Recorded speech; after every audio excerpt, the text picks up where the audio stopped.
Indiana Newsdesk is made possible in part by Smithville Fiber Internet, streaming TV, home security and automation in Southern Indiana. More information at smithville.com. Maller Grodner Attorneys, providing legal services to clients and the community. Understanding, expertise, results. Bloomington and Indianapolis. LawMG.com. IU Alumni Association, connecting IU's network of alumni and sharing the Indiana spirit through scholarships, advocacy, and volunteerism. Alumni.iu.edu. IU Center for Rural Engagement, extending IU Bloomington resources to improve Hoosier lives in partnership with communities and organizations. Rural.indiana.edu. And by WTIU members. Thank you. Coming up on Indiana Newsdesk. Controversy at the Bloomington Farmers Market reached a new height last weekend, and now city officials have put the market on hold. I took this action based upon specific recommendations from our local public safety officials and after consulting with others locally and nationally. It was a very painful decision. We take to the skies of northern Indiana in an unusual aircraft. And sky-high costs are nearly drying up a fund to help clean up leaks at gas stations. I was pretty shocked. I was shocked when I saw how much they had already spent and hadn't really gotten anywhere. We look at why Indiana pays more for this work than any other state in the country. Those stories, plus the latest news headlines from across the state, right now on Indiana Newsdesk.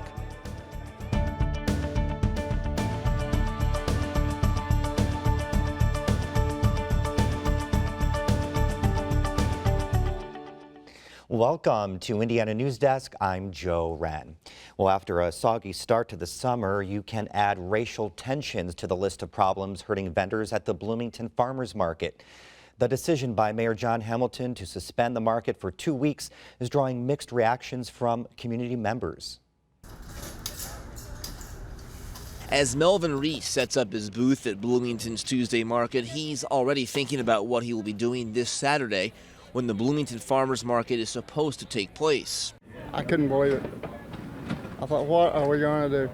Reese is reacting to Mayor John Hamilton's decision to suspend the market on August 3rd and August 10th. I took this action based upon specific recommendations from our local public safety officials and after consulting with others locally and nationally. It was a very painful decision. It was a decision announced days after a controversial arrest at the market. Are you willing to leave? Otherwise, you are going to be subject to being arrested. I'm not willing to leave. Okay. A video of protester Kara Kadu being escorted from the market last Saturday through throngs of shoppers, vendors, and hecklers was the last straw for the mayor. The suspension follows weeks of tension between vendor Sarah Dye and other market vendors and visitors. Dye has been allegedly linked to white supremacist leading groups and, according to FBI transcripts, met with Nolan Brewer, who was convicted of vandalizing a Carmel synagogue last summer. She also declined to comment on a restraining order she filed last month against a man who allegedly made comments about her on Facebook. Earlier in the summer, Hamilton resisted calls to remove Dye's Schooner Creek Farm booth from the market, citing concerns over violating her First Amendment rights. The First Amendment also prohibits using the coercive power of government in response to the content of individual speech. But when reports surfaced of activists at the market showing up with guns and knives, he decided to act. Vendor Linda Chapman says city officials should have acted sooner. I don't think that they truly understood the anger that the community was feeling about these vendors being at the market. A lot of the vendors who set up at the Tuesday Bloomington market also come on Saturdays, so the city closing the Saturday market for the next couple weeks takes a major bite out of their bottom line. It's already been a difficult year because of the weather, and a lot of farmers are just now getting into produce well, and so yeah, it's going to hurt. Chester and Janice Lehman run Old Lane Orchards and travel to the Saturday market from Linton. They say July and August are the busiest times of year, so losing 2 days because of this controversy not only results in lost revenue, but increases the chance of some of their unsold fruits and vegetables could go to waste. I think a lot of people don't understand the dynamics of farming and the hard work that it is, and that most of us, in fact all of us I would say, work together. Mayor Hamilton says he will huddle with the police chief and determine what security enhancements need to be made over the next several days before the market can reopen. Both Hamilton and Police Chief Mike Diekoff say there have been specific threats, but they wouldn't elaborate. But the mayor does blame two outside factors for inflaming racial tensions at the market. He cited Indiana's lax gun laws and racist rhetoric that extends to the White House. Is a toxic stew of bigotry and hatred, of intolerance and divisiveness that is being brewed by many all across the country, including our own president. Reese says he will make it through the market's hiatus, but he worries about how his fellow vendors who travel to the Bloomington market from all over the state will deal with the fallout. However, he understands why the mayor made the decision. They don't want nobody hurt, and I understand that. I don't want nobody hurt either. That's what happened out in California at that festival last weekend. Guy just rode in there and started cheating, so I don't know. I hope we don't want that. For Indiana Newsdesk, I'm Adam Pinsker. A fund used to clean up gasoline leaks at gas stations and convenience stores around the state could be in danger of running out of money. Last fiscal year, there were more than 170 gas tank leaks across the state. As Rebecca Thiel reports, without money for cleanups, Hoosiers' drinking water could be put at risk. When you pump gas, it comes from large tanks underneath the station. And when they leak, that can send contamination into the ground and sometimes the drinking water. That's why Indiana has something called the Excess Liability Trust Fund. It reimburses companies that clean up these leaks. It's also funded by taxpayers like you. For every gallon of gas that you put into your car, you pay a penny into the fund for cleanups. But the Indiana Department of Environmental Management says some companies that do these cleanups are taking advantage of that fund. Good morning again. Good morning. Greg Cobb and his family own 6 gas stations and convenience stores in the Warsaw area.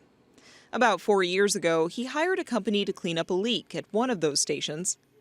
Because most of these companies get reimbursed through the state, Cobb says he didn't pay much attention to how much they were charging.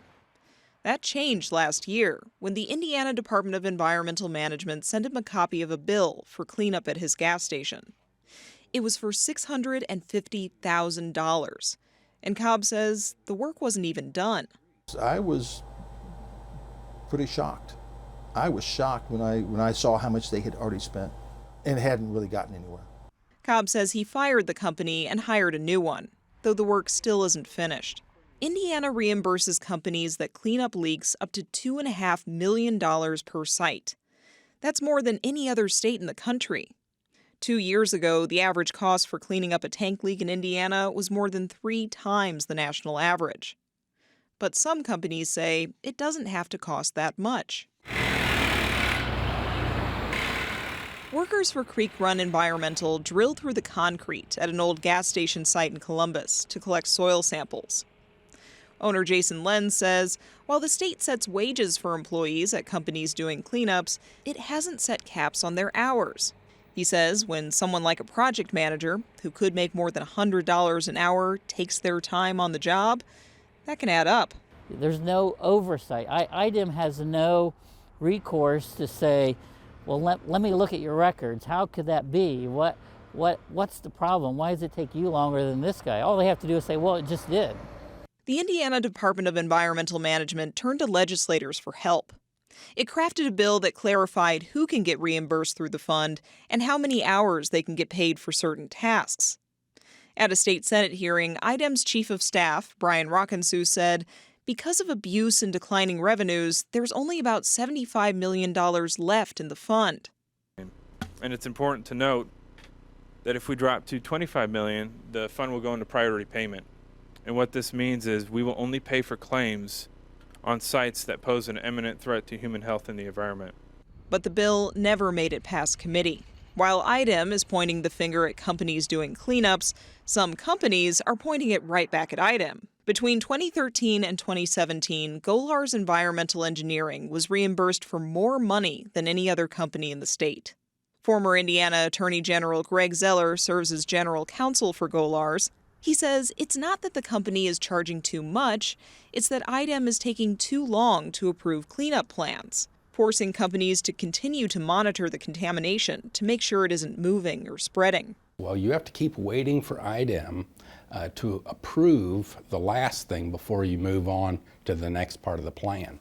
If it takes a year, that's going to be 4 quarterly monitors, which can cost anywhere between $5,000 and $10,000.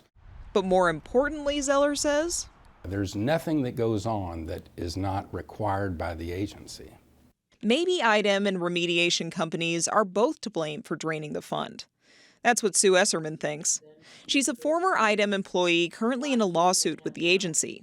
Mary Jane LaPointe is her lawyer in the case. Esserman used to review claims until she was fired in 2014. IDEM says it was for poor performance, but she says it was because she refused to rubber stamp costly claims. I'm kind of a stickler for details, have been for many years, and if you're going to be reimbursed for labor hours, contractor costs, supply costs, I would like to see the documentation before signing off. And we're talking, in many cases, hundreds of thousands of dollars. Esserman says there was a lot of pressure to review and approve claims quickly. She says because no one was looking too carefully, companies doing cleanups were more likely to abuse the system. IDEM refused to make anyone available to respond to Esserman's statements. When Greg Cobb started working in the gasoline business more than 3 decades ago, he says the industry was a lot less careful. Gas tanks didn't have double walls. There were no catch basins for leaks under the pump. It wasn't uncommon for a transport driver to overfill a tank and have it running down the street. Very common. Many of those old tanks and the contamination that came with them are still there today, threatening the health of Hoosiers and the environment. If the money in the fund goes away, it's unclear if there will be an incentive to clean them up. For Indiana Newsdesk, I'm Rebecca Thiel. Coming up next on Indiana Newsdesk. A planned expansion of the Monroe County Convention Center has been in the works for more than a decade, and it's recently hit another snag. A head conflict between the city and the county is putting the project on hold again. And for one weekend a year, the Gyroplane community revolves around one small town. These stories and more right here on Indiana Newsdesk. The WTIU WFIU news team connects Indiana to the world. We bring you the top news of the day on radio, TV, and online. We round up the stories that have people talking each week and dig deep into the issues that affect your community the most. The WTIU WFIU news team is where you are and telling your story.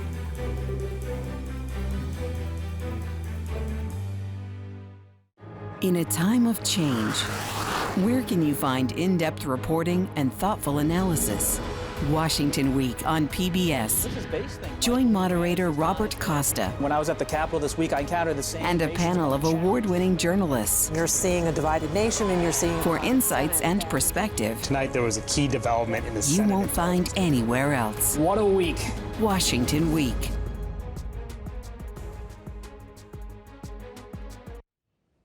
Welcome back to Indiana Newsdesk. Well, Bloomington's Monroe Convention Center expansion project has come to a halt. Officials say it's just another delay in a project that's had its share of controversy. Funding mechanisms, elected official turnover, facility size, and the site plan are just a few items that have come into play. But those invested in the project say the key element missing is getting city and county officials to work together.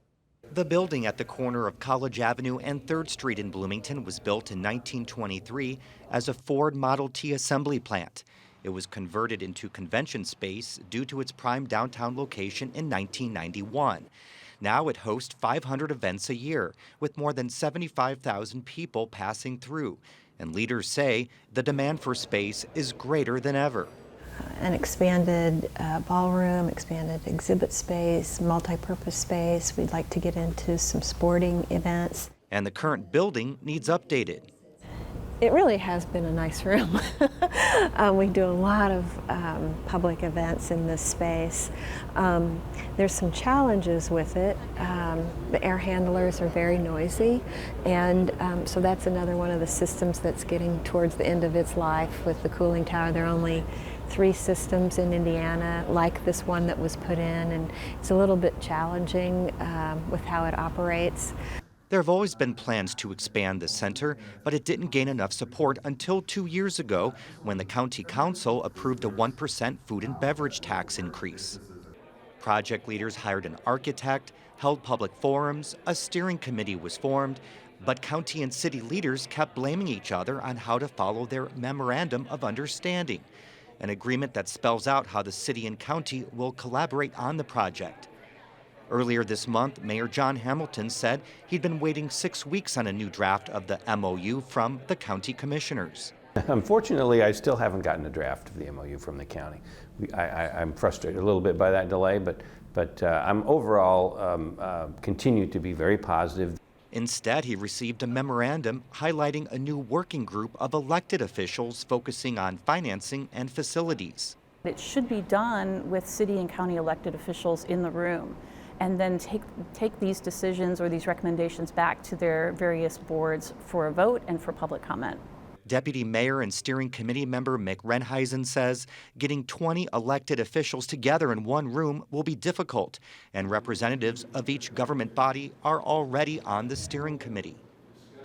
Those processes of approval are already in place. You can't spend money without approval from your fiscal bodies. And Renheisen says many of the decisions in the proposed agreement, such as the site plan and size, have already been answered by the steering committee.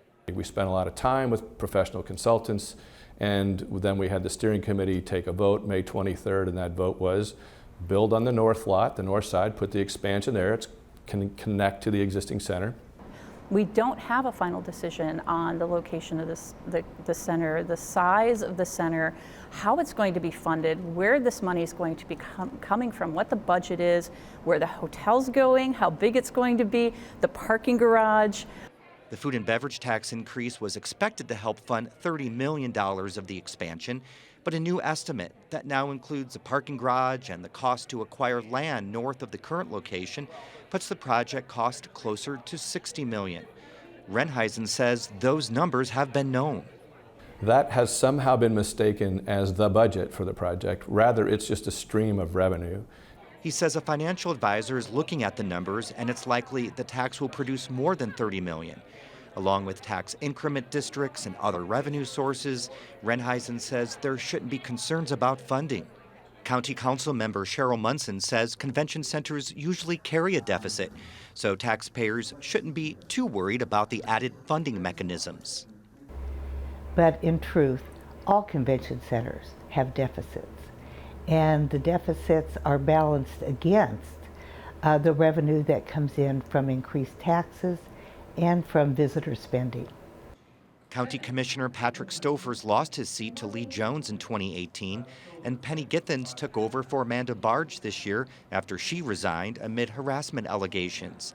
Renheisen says some of the setbacks may be coming from new commissioners trying to catch up. City and county staff speak weekly about this and other topics and talk frequently about decisions that have to be made and information that's in the Dropbox, and it was all publicly available to our colleagues at the county. So I don't know why that information wasn't absorbed. Thomas says that's why a capital improvement board is included in the new agreement.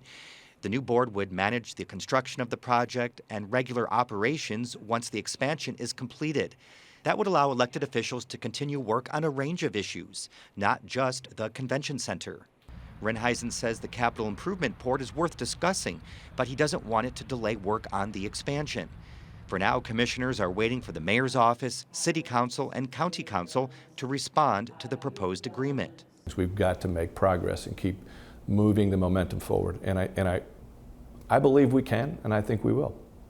Renheisen says the city is working on a response and should have something to send back soon. For Indiana Newsdesk, I'm Joe Wren. And now for headlines, we look at the latest news from around the state.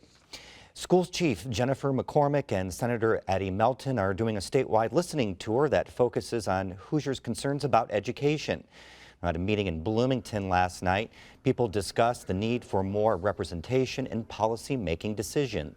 Residents asked about testing and funding for teachers and schools. but the commonality amongst our folks who have been in the community conversations really goes down to the concern about the teacher shortage, concern about teacher pay, and just that overall K-12 funding has been a huge concern. The Republican Party has been critical of the duo's tour. McCormick is a Republican, and Melton, who is a Democrat, is considering a run for governor. McCormick reiterated last night that she believes education should not be a partisan issue. Melton says he plans to bring feedback from the tour to the State House one way or another. A gay guidance counselor is suing the Catholic Archdiocese of Indianapolis, accusing it of discrimination for firing her because she's in a same-sex marriage. Lynn Starkey filed the suit against the Archdiocese and Roncalli High School. She claims the Archdiocese and Roncalli retaliated against her, subjected her to a hostile work environment, and discriminated against her because of her sexual orientation. The Archdiocese said in a statement that Starkey had knowingly violated her contract by entering into a same-sex marriage. Police say a Bloomington man admitted to killing his girlfriend's infant because the baby spit up on his clothes.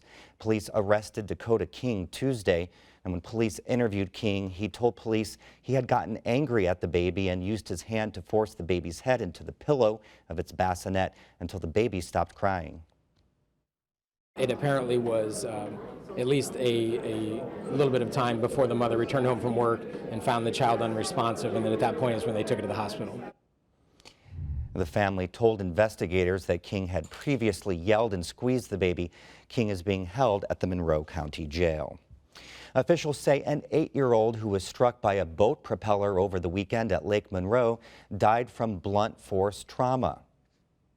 Immediately after she engaged with that propeller, the family and the friends were able to get her up onto the boat. Immediately 911 was called. Emergency services were here. She was packaged and taken to the hospital, and it was at the hospital that she was declared deceased. According to the Indiana Department of Natural Resources, Callie Crones Arias was boating with her father and friends and was wearing a life jacket at the time of the incident. The coroner ruled the girl's death an accident. The steel skeleton is going up for Indiana University's new bell tower. It's part of a $7 million project that involved tearing down the concrete tower that housed the Mets Carillon and its bells since 1970. Well, this weekend's aeronauts from across the globe are flocking to northern Indiana to talk about, celebrate, and fly gyroplanes. Indiana Newsdesk's Tyler Lake checks out the annual convention of flying enthusiasts. Mentone, Indiana is a small town of around 1,000 people, and most of the time it's pretty quiet. But not this weekend. They go by many names: autogyro, gyrocopter, gyroplane, rotoplane, and probably a few more. And every year, enthusiasts meet up at the Mentone Airport, where the popular Rotorcraft Association's headquarters are located, for a weekend in the skies. Many of these crafts are home-built, but this one isn't. It was built in Germany, and it and its owner have been busy setting a few world records. My name is Norman Surplus, and I am the first person to fly a gyroplane or an autogyro type of aircraft around the world. It took him several years to get the job done, mostly because of some diplomatic troubles. The aircraft got stuck in Japan for 3 years. Because I couldn't get the permission from Russia at that time to get across Russia to get to Alaska. But early this spring, he got the permission he'd needed, and by June, he'd flown his way into the record books. And when he completed his trip, his craft got this sticker, putting his little gyroplane in rare company. It's a very proud moment to be able to put the first one on a gyro here at Mentone. It's the nation's largest gyroplane fly-in event, and organizers describe it as a mecca for rotorcrafts. The popular Rotorcraft Association has been around since 1962, and they used to hold their gatherings across the country, but that changed in the early 90s. This airport came up for sale in '93, and we was looking for a permanent home, so we purchased the airport in '93, then had the first convention here in 1994. And now it's the PRA headquarters, where members have been coming to fly and talk gyros ever since. But talking doesn't really do a gyroplane justice, so they took me up in one to find out what it's like.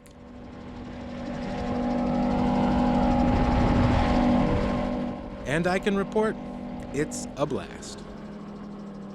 While we were gliding over the city of Mentone, my pilot gave me the rundown on how gyros work. She told me they may look like little helicopters, but they don't work like them at all. They have a small pusher propeller at the back, and as the craft moves forward, air turns the freewheeling rotor blades at the top, and when they get going fast enough, the gyro lifts off the runway. And suddenly you're airborne, drifting over the Mentone airport, where PRA members are filing in to get their shot down the runway. And that's where they'll be this weekend, giving out demo rides, offering flight instructions, and competing in flying contests. But mostly they'll be in the air above Mentone, zipping around with big, goofy grins like this. For Indiana Newsdesk, I'm Kyler Lake. And that's the end of this program, but our work continues online as we cover the news throughout the week at WTIUnews.org. Have a great weekend.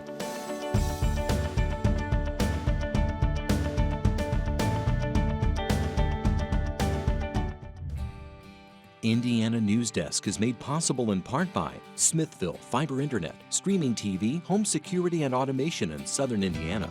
More information at smithville.com. Maller Grodner Attorneys, providing legal services to clients and the community. Understanding, expertise, results. Bloomington and Indianapolis. lawmg.com.